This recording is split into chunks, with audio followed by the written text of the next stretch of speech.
Hello everybody. So I ended up picking up a Warm Audio bus comp.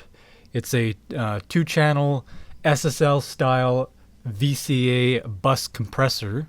I'm sure many of you are very familiar with the SSL bus compressor. The G series here, one of the most used bus compressors basically ever. I was very interested for a long time to have a good outboard 2-channel compressor that I can use for finishing mixes or for mastering. And when this thing came out, it's in a very good price range. There's rave reviews, and I figured, what the heck, I'm gonna go out and buy it, see it for myself, and maybe do some tests and whatnot, and come to some decision. And if you know me, I like to get really nerdy with this stuff. And then I thought, like, what the heck, why don't I just test against basically any plugin that I can get my hands on? And so I basically came down to this. So I'm going to do a 3-part video. So one is going to be just the plugin shootout of all these plugins here.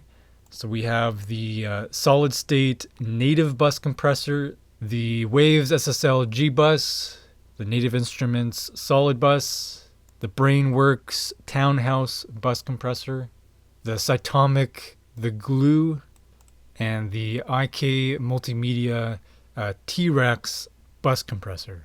I would have absolutely loved to be able to shoot out against the Universal Audio. I don't have Universal Audio hardware to be able to then use the UAD. It's just a lot more complicated. There's also a Slate Digital, which you need the actual USB dongle for the iLock, which I also don't have. Now, the second part of the video is going to be me picking something like 2 to 3 of my favorite plugins and then comparing those to the Warm Audio bus compressor. And then part 3 is going to be doing a more in-depth review of the Warm Audio bus compressor. So with all these tests, I am trying to be as scientifically rigorous as possible. So that means volume level matching.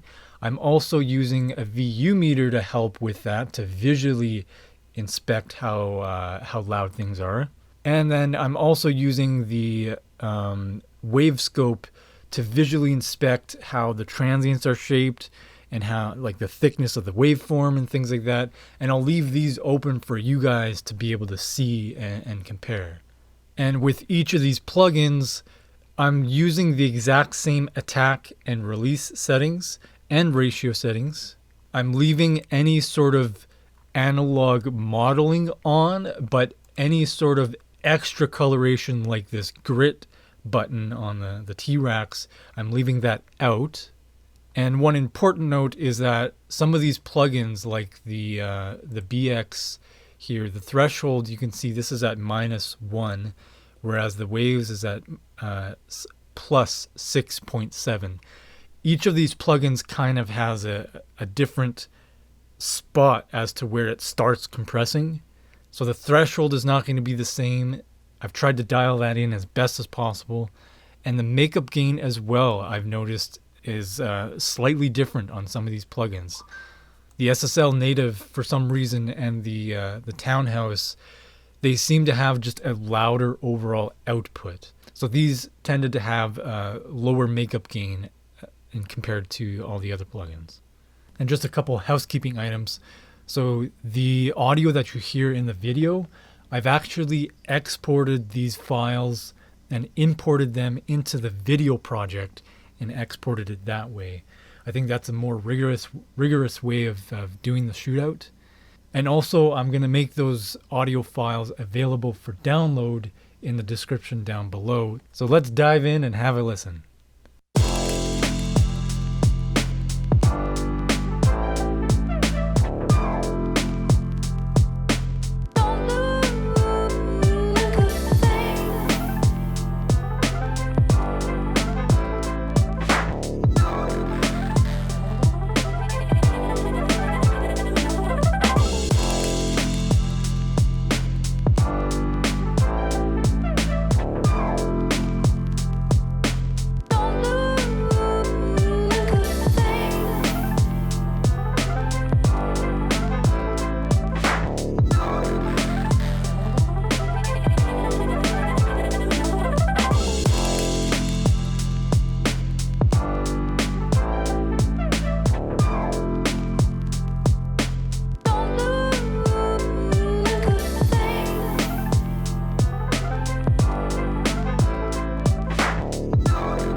If you wanna love me, just keep your body moving.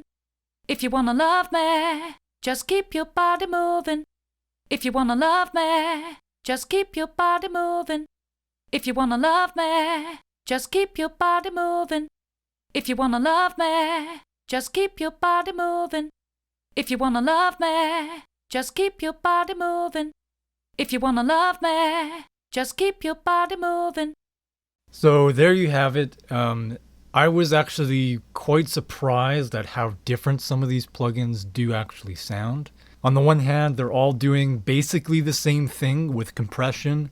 On the smashed drums, you could really hear that all of them have like a very similar sounds. So it's not like they're drastically different in what they sound like when they're pushed hard and when they're just lightly compressing.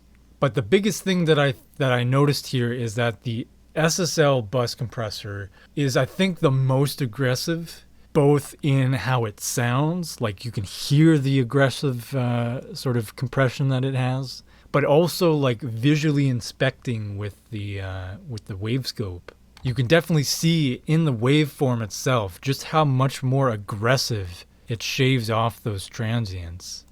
So you could see right here, this is the waves with the exact same settings, the 0.3 milliseconds.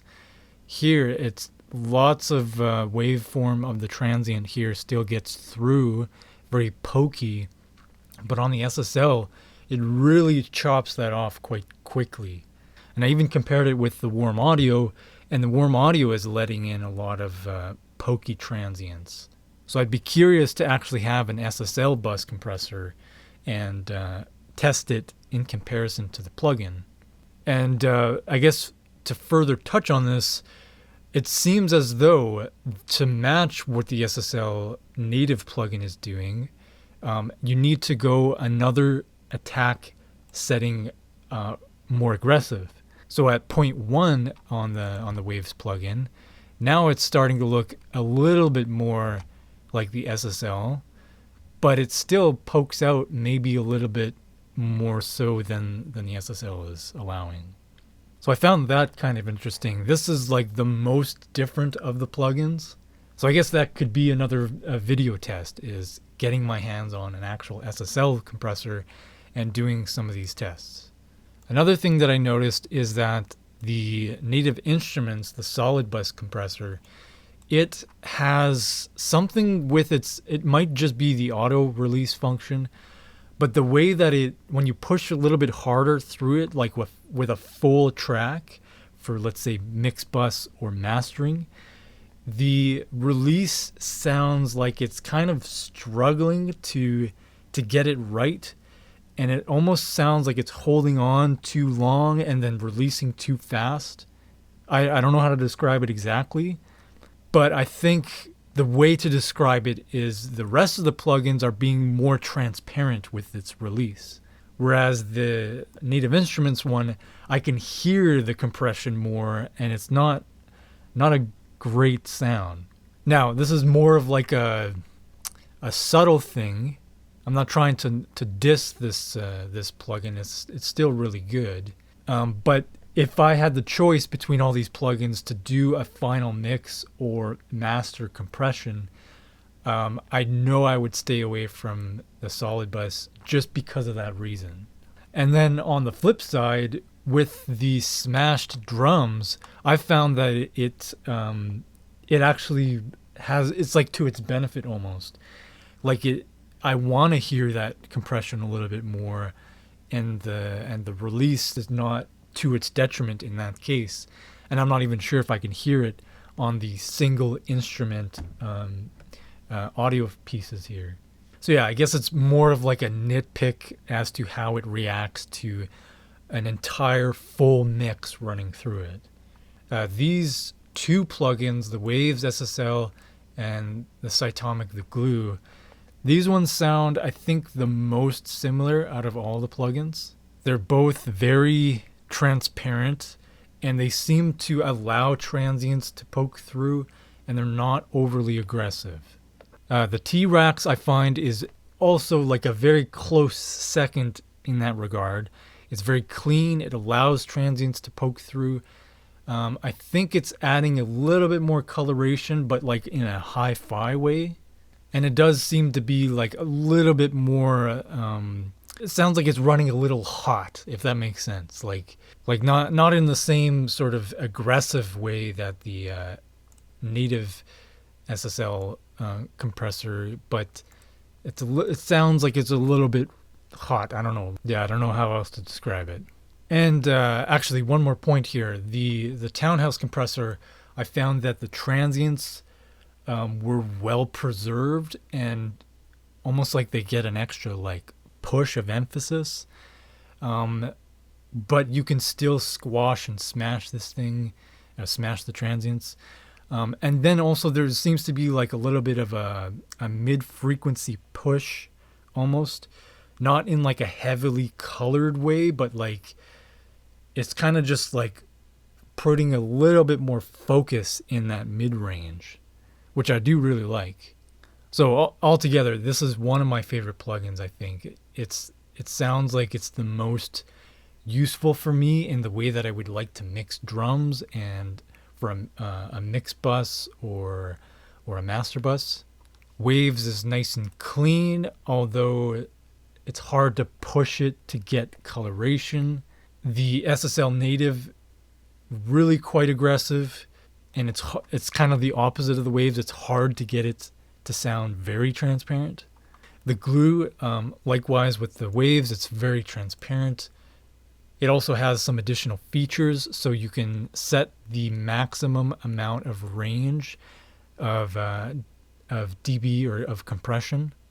It also has 0.01 milliseconds attack, and it has a high-pass filter for the sidechain, which is really handy. So does the SSL native. The Brainworx has its own almost infinitely variable one, and the T-Rax has a high-pass filter as well. And then, of course, some of these actually have mix knobs, which is very, very handy. Native Instruments, it's not a mix, but you get to feed in the dry signal along with the wet signal. So all in all, I mean, all these plugins are great. I do have a select few favorites. You'll see that in the next video. But my takeaway from this is basically three factors. One is, what actual features do you want? Do you want something that has dry wet so you can easily do parallel compression within the plugin? Do you need or want a high-pass filtering for the sidechain? Do you want to have a wide range of ratio settings? This one, I believe, also has in X mode. I think this is limiting. If not, it might be 0 and you're just getting coloration. Do you want the original fade in and fade out of the SSL compressor? Another thing is price. So these things are quite widely varied in price. The SSL compressor is $329. I believe this is American US dollars. Really quite expensive. The Waves, this is just, perpetually on sale. $36. That's really cheap. The Native Instruments, it's not clear, but I think you can only buy it in the Solid Mix series, which comes with the other two plugins. $129 Canadian, that's pretty cheap. The Brainworx, this is $299. I believe it's USD, US dollars. Quite expensive, but I'm pretty sure they have some decent sales on every so often. The Glue, only $99, pretty cheap. And the T-Rax, also $99. So yeah. And then obviously the other thing is, if you want to stick with plugin companies that you already have or purchased with, and you don't want to have to go through the hassle of opening another account, and then if it's some maybe less known, like I'm not sure if, here, this Cytomic, let's have a look and see what other plugins they have. Oh, okay. Yeah, so I don't know. Like, to me, buying a random plugin from a random company that apparently doesn't have a working website, I don't know. That is more sketchy to me, even though I really like the plugin. And with new versions of Mac and Windows, you never know when you're going to need the updates to be able to run those plugins, or if there's new versions like a VST version 3. I would like to have all my plugins VST version 3. So sticking to companies that are well known in the plugin industry, who continually do updates and stuff, I think that's another thing to consider. But anyways, that's enough ranting for now. Thanks for watching. Hope you liked it. Let me know what you think in the comments down below. Which plugin was your favorite? Do you have any other sort of observations about the different plugins? I'd like to hear what you guys think. So yeah, thanks for watching. Take care and see you in the next one.